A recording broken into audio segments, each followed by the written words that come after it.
Olá, turma! Sou a professora Roseane e na nossa aula de Geografia de hoje nós iremos fazer uma breve revisão sobre a população europeia e os aspectos gerais da Ásia, os conteúdos a serem estudados para a nossa avaliação bimestral, ok? Analisando o globo terrestre, a gente pode observar a localização dos continentes da Terra: a América, a Europa, a Ásia, a África, a Oceania e a Antártida.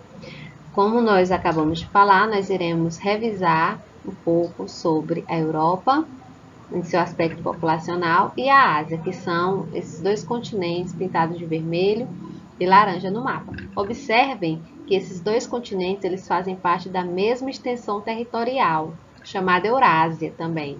Mas, devido às suas grandes diferenças econômicas, culturais, populacionais, eles acabaram sendo classificados como dois continentes diferentes. Quanto aos aspectos populacionais da Europa, o velho continente, como a Europa também é conhecido, possui uma população estimada em 750 milhões de habitantes, um número considerado elevado se levarmos em conta a extensão territorial, que é relativamente pequena, sendo que a Europa é maior apenas do que a Oceania, o que significa, portanto, que a Europa é um continente povoado, bastante ocupado, com uma densidade demográfica que chega a 72 habitantes por quilômetro quadrado. Estas imagens mostram algumas características da população europeia. A Europa é o continente que apresenta a população mais envelhecida, o que se deve ao fato de possuir a menor taxa de crescimento populacional entre os continentes. A Europa também possui a menor taxa de fecundidade, que é o número de filhos por mulher, e também a mais elevada taxa de idade média da população, que é de aproximadamente 42 anos de idade.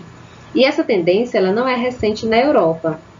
E as migrações tiveram um papel muito importante para o reequilíbrio populacional, garantindo população em idade ativa para o mercado de trabalho.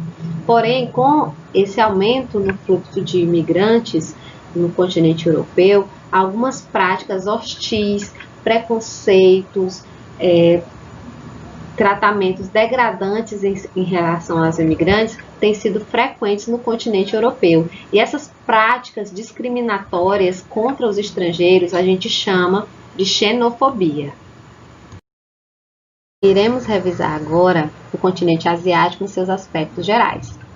Nesta primeira imagem, a gente observa um mapa do continente asiático e sua regionalização em Ásia Setentrional, Ásia Central, Extremo Oriente, Sudeste Asiático, Oriente Médio e Ásia Meridional. Sei que vocês observaram que esse continente é um continente muito grande, é o maior continente do mundo. E devido a essa sua grande extensão, ele possui uma grande variedade, uma grande diversidade climática e, consequentemente, de paisagens, de vegetações. Então, que vocês relembrem, que vocês destaquem que o continente asiático é um grande continente que apresenta uma grande diversidade natural. E entre as características naturais da Ásia, a gente vai falar agora um pouquinho sobre o relevo, que é caracterizado por apresentar montanhas antigas e recentes, planaltos, planícies e depressões.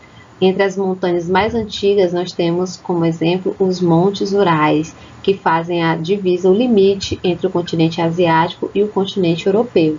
E destaquemos também que a maior cordilheira do mundo encontra-se nesse continente asiático, que é a cordilheira do Himalaia, onde está localizado o Monte Everest, que é o ponto mais alto do planeta. Quanto aos aspectos populacionais do continente asiático, podemos dizer que a Ásia é o continente mais populoso do mundo, com pouco mais de 60% da população mundial, sendo os países mais populosos a China, em primeiro lugar, e a Índia, ambas com mais de 1 bilhão de habitantes. Quanto à distribuição da população, 4 bilhões de habitantes asiáticos estão distribuídos de forma irregular pelo continente. Isso quer dizer que existem áreas bastante povoadas, ocupadas, enquanto há outras áreas praticamente despovoadas, como por exemplo, as áreas litorâneas são densamente povoadas e urbanizadas, enquanto o norte do país, as áreas montanhosas e as áreas de elevados planaltos, principalmente por condições naturais, são praticamente desabitadas. Nós temos dois exemplos desses extremos da densidade demográfica. De um lado, nós temos Bangladesh, com cerca de 1.127 habitantes por quilômetro quadrado, enquanto a Sibéria, devido ao seu clima bastante frio, apresenta apenas 5 habitantes por quilômetro quadrado. Outro destaque da população asiática é a cultura, que é bastante diversificada. E, como exemplo, nós temos a diversidade religiosa, né, cujo continente foi berço das religiões mais difundidas do mundo, como exemplo, o islamismo, o judaísmo, o cristianismo, o hinduísmo, entre outros. Estas imagens mostram alguns aspectos culturais de alguns países asiáticos, né? Esse primeiro, por exemplo, representando a característica da culinária japonesa, nós temos o sushi. No segundo também nós temos uma festividade típica do Japão. Nessa terceira imagem nós mostramos características culturais de dança, formas de vestir. E nessa quarta imagem a gente vê uma entidade religiosa, né, da religião hindu, que representam uma grande quantidade de adeptos nesse continente. Os aspectos gerais da economia asiática. O continente asiático, ele tem como principais atividades econômicas a agricultura tradicional, a pecuária extensiva e áreas de elevada industrialização e áreas com baixa industrialização, sendo que a maior parte desse continente é de países subdesenvolvidos que sobrevivem ainda de atividades simples, rústicas, ligadas à terra, com utilização de pouca tecnologia. Porém, em alguns países há uma industrialização em expansão, com grande investimento tecnológico. E esses países mais desenvolvidos estão justamente no extremo oriente desse continente, que são Japão e China.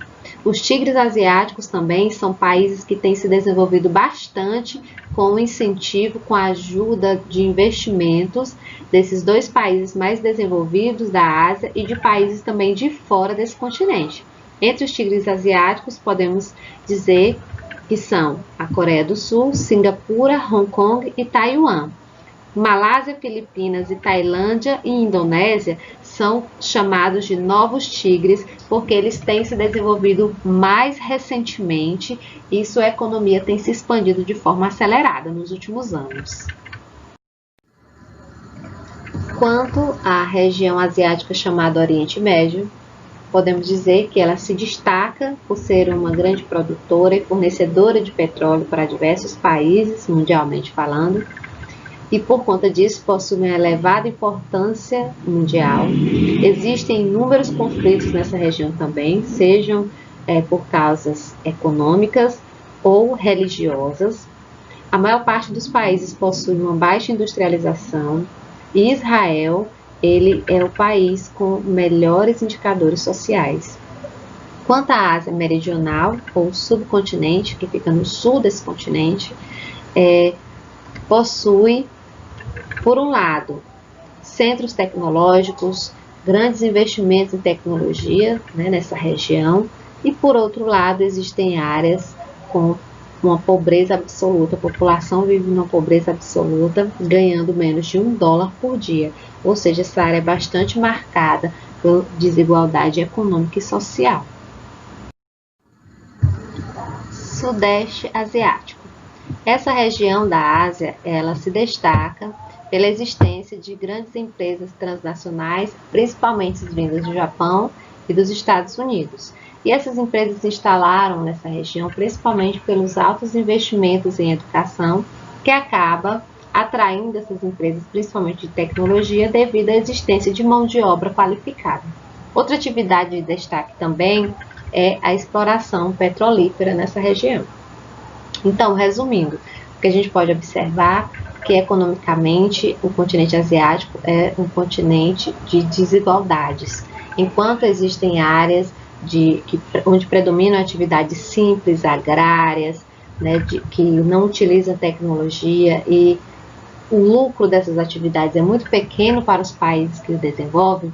Por outro lado, há países altamente industrializados que se destacam como grandes economias mundiais, que é o caso do Japão, China e dos tigres asiáticos. Então, queridos, eu espero que sobre as características da Europa e da Ásia vocês tenham relembrado muitas coisas importantes. Se preparem para a nossa avaliação bimestral e até a próxima!